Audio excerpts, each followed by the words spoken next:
राज्यात यंदा दुष्काळी परिस्थिती आहे. आता आपल्याला माहीतच आहे की राज्यातील तब्बल 194 तालुक्यांमध्ये दुष्काळ लागू करण्याचा पहिला ट्रिगर लागू झाला होता. पण यापैकी केवळ 42 तालुक्यांमध्येच दुष्काळ जाहीर करण्याचा दुसरा ट्रिगर लागू झाल्याची माहिती आहे. याचाच अर्थ असा की केवळ या 42 तालुक्यांमध्ये दुष्काळ जाहीर होऊ शकतो आणि दुष्काळी मदत मिळू शकते. मग हा ट्रिगर लागू झाल्यातले हे 42 तालुके कोणते आहेत? पहिला ट्रिगर 194 तालुक्यांमध्ये लागू झालेला असताना केवळ 42 तालुक्यांमध्येच दुसरा ट्रिगर कसा लागू झाला याचाच आढावा आपण आज या व्हिडिओतून घेणार आहोत. नमस्कार, मी अनिल जाधव. तुम्ही बघताय आपलं ॲग्रोवन.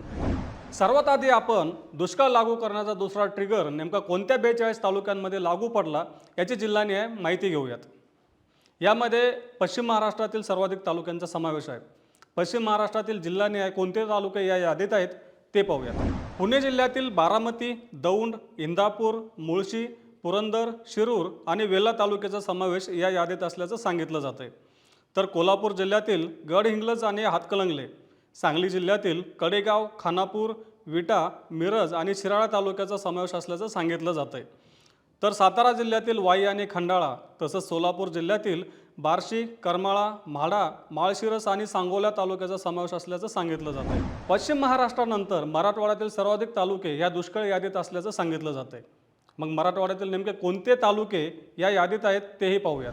मराठवाड्यातील धाराशिव जिल्ह्यातील लोहारा, धाराशिव आणि वाशी, लातूर जिल्ह्यातील रेणापूर, बीड जिल्ह्यातील आंबेजोगाई, धारूर आणि वडवणी, छत्रपती संभाजीनगर जिल्ह्यातील सोयगाव आणि छत्रपती संभाजीनगर, तर जालना जिल्ह्यातील अंबड, बदनापूर, भोकरदन आणि मंठा तालुक्याचा समावेश असल्याचं सांगितलं जातं. पश्चिम महाराष्ट्र आणि मराठवाड्यासह खानदेशातील काही तालुकेसुद्धा या यादीत असल्याची माहिती आहे. मग खानदेशातील कोणते तालुके आहेत? तर जळगाव जिल्ह्यातील चाळीसगाव, नंदुरबार जिल्ह्यातील नंदुरबार, धुळे जिल्ह्यातील शिंदखेडा, तसंच नाशिक जिल्ह्यातील मालेगाव, सिन्नर आणि येवला तालुक्याचाही समावेश आहे. यासोबतच बुलढाणा जिल्ह्यातील 2 तालुके आहेत, बुलढाणा आणि लोणार. अशा एकूण 42 तालुक्यांमध्ये दुष्काळ लागू करण्याचा दुसरा ट्रिगर लागू झाल्याची माहिती आहे. म्हणजेच काय, तर आतापर्यंत राज्यात दुष्काळ लागू करण्याचे 2 ट्रिगर लागू करण्यात आले किंवा त्याची पडताळणी करण्यात आली.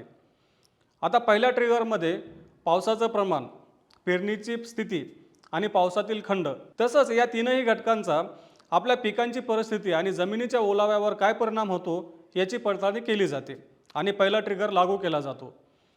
याच आधारे 194 तालुक्यांमध्ये दुष्काळाचा पहिला ट्रिगर लागू करण्यात आला होता. म्हणजेच 194 तालुक्यांमध्ये याची पडताळणी झाली होती. पण आता एक प्रश्न उरतो, तो म्हणजे 194 तालुक्यांमध्ये पहिला ट्रिगर लागू झाला असताना दुसरा ट्रिगर फक्त 42 तालुक्यांमध्येच कसा लागू झाला? तर त्याची कारणं पाहूयात. जसंच तुम्हाला सुरुवातीला सांगितल्याप्रमाणे पहिला ट्रिगर कसा लागू पडला.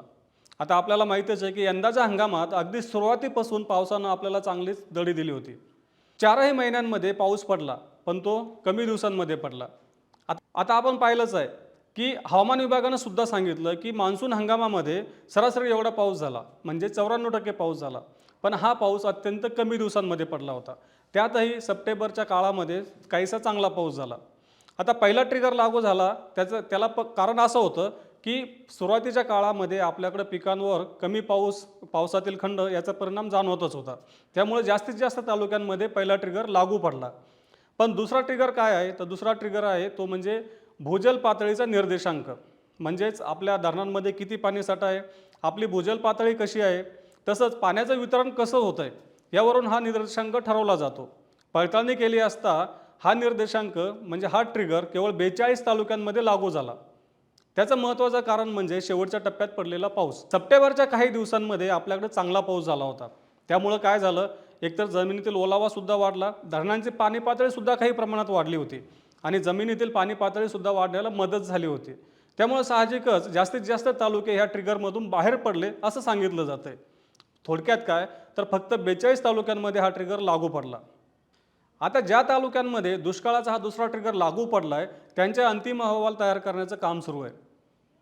त्या तालुक्याच्या म्हणजे जिल्ह्याच्या जिल्हाधिकाऱ्यांनी अहवाल एकदा राज्याकडे पाठवले तर त्याचा एक एकत्रित अहवाल करून तो मंत्रिमंडळापुढे ठेवला जाईल आणि मंत्रिमंडळाने दुष्काळ जाहीर केल्यानंतरच हा प्रस्ताव केंद्राकडे पाठवला जातो. म्हणजेच काय, तर जर या तालुक्यांना मदत द्यायची असेल तर आधी राज्याला त्या तालुक्यांमध्ये दुष्काळ जाहीर करावा लागेल आणि त्याची प्रक्रिया आता सध्या सुरू आहे. येत्या काही दिवसांमध्ये आपल्याला दुष्काळ जाहीर केलेला दिसू शकतो. पण त्याचे तालुके किती असतील, ह्या 42च तालुके असतील का यापेक्षा त्यात वाढ होईल किंवा घट होईल हे आत्ताच आपल्याला सांगता येणार नाही. पण सध्या तरी 42 तालुक्यांमध्ये हा दुष्काळ लागू होऊ शकतो किंवा दुष्काळ जाहीर होऊ शकतो असं आपल्याला म्हणता येईल. पण सर्व महाराष्ट्राचं लक्ष आता सरकारच्या निर्णयाकडे लागलं आहे की नेमकं कोणत्या तालुक्यांमध्ये दुष्काळ जाहीर होतो. आम्ही रोज सायंकाळी 8 वाजता दुष्काळ, पीक विमा आणि बाजारभावाविषयी माहिती आपल्याला मार्केट इंटेलिजन्स या सेगमेंटमधून देत असतो. त्यामुळे आपल्या ॲग्रोवनच्या यूट्यूब चॅनलला नक्की सबस्क्राईब करा आणि हा व्हिडिओ जास्तीत जास्त शेतकऱ्यांपर्यंत पोहोचवण्यासाठी लाईक आणि शेअर करायला विसरू नका.